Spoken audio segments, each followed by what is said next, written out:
Remember ye old Star Wars days when the movies had just came out and all the geeks and nerds were fanboying over them? The cinemas were filled and so were the popcorn buckets. Me neither, because I wasn't alive, but you get the gist. But what would you give to go back to Star Wars in its heyday compared to now with the dinosaur killing disastrous house that it is? I think we can all agree since the sequels, Star Wars took a massive hit to its fan base because everyone hated it equally. It just really wasn't even up to the levels of the prequels, never mind the original saga. Then from the light of the heavens, a show called The Mandalorian appeared, made by Jon Favreau and Dave Filoni, the saviors of Star Wars.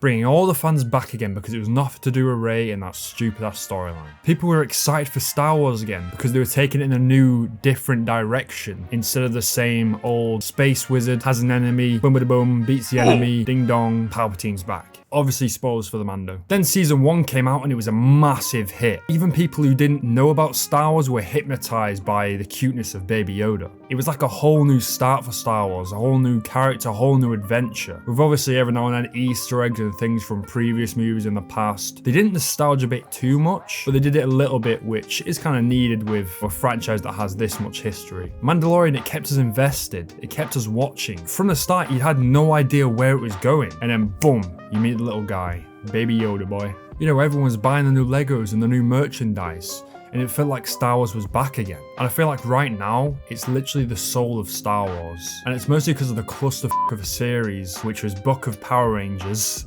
and the Adventures of Reva, and the train of hate towards Star Wars began to form again. Even though Mandalorian has like the old part of the movies in it, which is like Luke Skywalker and all the other part, but still with all the other stuff from the other part of the universe, it still feels like a new world and a new adventure, a new path. But looking at the other part of Star Wars, mainly the movie side, there's still a massive wall in the way that prevented it from being the best it could be, which is Kathleen Kennedy, the woman that took over Star Wars and decided to rip it up from the ground up, destroying all the groundwork George Lucas built for it. Tell me your thoughts on Star Wars in its current state, and while you're at that, maybe click that subscribe button so you can see more original content just like this. And it seems for now TV series and shows are the only thing holding Star Wars up, and with the animated side like Bad Batch and stuff like that, and it seems like it will continue that way for a while because of the recent batch of movies which were all cancelled. I think the only way we're going to get good Star Wars movies again is if they put Jon Favreau and Dave Filoni in charge, because they actually know what they're doing and they actually have like a love for Star Wars and they're not just in it for it just being a cash cow. Dave Filoni, he has like so much love for the show, and Jon does as well. But right now, I'm fine with Mandalorian being the state of Star Wars because it's an amazing show, but will it continue to be? We'll probably find out in the next coming weeks for the rest of season 3, but you never know, it could sway down like Boba Fett did.